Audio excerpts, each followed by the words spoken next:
Doctor ortho, अब दर्द भी घुटने टेकेगा। झारखंड की राजधानी रांची में छात्रों के आंदोलन ने अब सियासी रंग ले लिया है। जेपीएससी, जेएसएससी भर्ती परीक्षाओं में कथित गड़बड़ियों को लेकर पिछले 18 दिनों से आंदोलन कर रहे छात्रों पर विधानसभा घेराव के दौरान हुए पुलिस एक्शन ने विवाद को और बढ़ा दिया है। छात्रों पर लाठीचार्ज के विरोध में बीजेपी ने आज पूरे झारखंड में बंद बुलाया है। राजधानी रांची में सुरक्षा के कड़े इंतजाम हैं, स्कूल बंद हैं, ड्रोन और सीसीटीवी से निगरानी हो रही है। लेकिन सवाल वही है, छात्रों की मांगों का समाधान कब होगा। नमस्कार, मैं Kirti Bharadwaj, channel for news India पर आप सभी का स्वागत। रांची की सड़कों पर आज सिर्फ बंद नहीं है, बल्कि पिछले 18 दिनों से सिमर कर रहा छात्रों का गुस्सा भी दिखाई दे रहा है। जेपीएससी और जेएसएससी की भर्ती परीक्षाओं में कथित अनियमितताओं को लेकर शुरू हुआ छात्रों का आंदोलन अब झारखंड की सियासत के केंद्र में पहुंच चुका है। सोमवार को जब प्रदर्शनकारी छात्र विधानसभा का घेराव करने पहुंचे तो हालात उस वक्त बिगड़ गए जब प्रदर्शनकारियों ने विधानसभा के पास लगाए गए बैरिकेड्स को तोड़ने की कोशिश की। इसके बाद पुलिस और छात्रों के बीच टकराव हुआ। भीड़ को नियंत्रित करने के लिए पुलिस ने पानी की बौछार की, आंसू गैस के गोले छोड़े गए और लाठीचार्ज भी किया गया। अधिकारियों के मुताबिक इस टकराव में कई प्रदर्शनकारी घायल हुए, जबकि 4 पुलिस कर्मियों के भी घायल होने की बात सामने आई है। लेकिन छात्रों का आरोप है कि शांतिपूर्ण प्रदर्शन कर रहे युवाओं पर जरूरत से ज्यादा बल प्रयोग किया गया। यही पुलिस कार्रवाई अब आंदोलन की नई चिंगारी बन गई है। छात्रों पर हुए लाठीचार्ज के विरोध में बीजेपी ने पूरे राज्य में बंद का ऐलान कर दिया। बीजेपी का कहना है कि वो छात्रों के साथ खड़ी है और भर्ती परीक्षाओं में कथित गड़बड़ियों की जांच की मांग को लेकर सरकार पर दबाव बनाएगी। झारखंड बीजेपी के मुख्य प्रवक्ता प्रतुल शाहदेव ने बंद को ऐतिहासिक बताते हुए पुलिस कार्रवाई पर सवाल उठाए।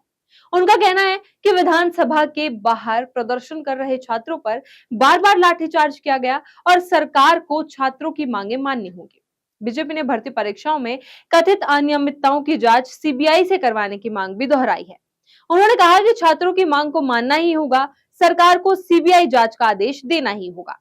हालांकि बीजेपी ने बंद के दौरान आवश्यक सेवाओं को इससे बाहर रखा है।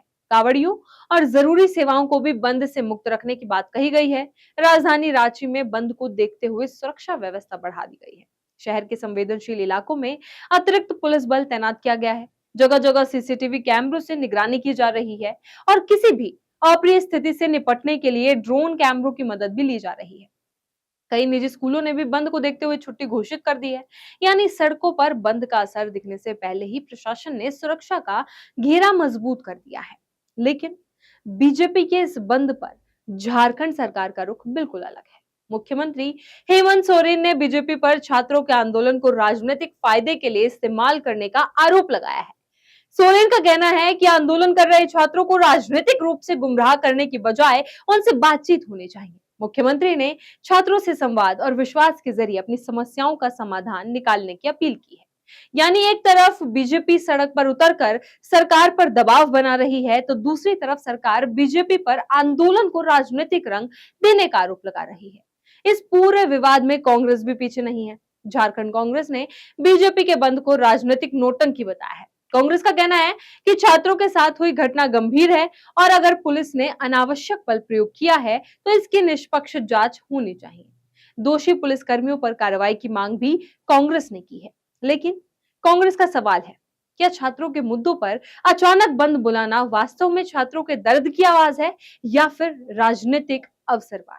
रांची में आज बंद है, सड़कों पर पुलिस है, आसमान में ड्रोन है, स्कूलों के गेट बंद है और राजनीतिक दल एक दूसरे पर आरोप लगा रहे हैं। लेकिन इस पूरी कहानी का असली अंत बंद से नहीं होगा। असली सवाल तब खत्म होगा जब उन छात्रों को ये जवाब मिलेगा कि भर्ती परीक्षाओं में कथित गड़बड़ियों पर जांच कब होगी। इस तरह खबरों के लिए बने रहे चैनल फॉर न्यूज इंडिया के साथ।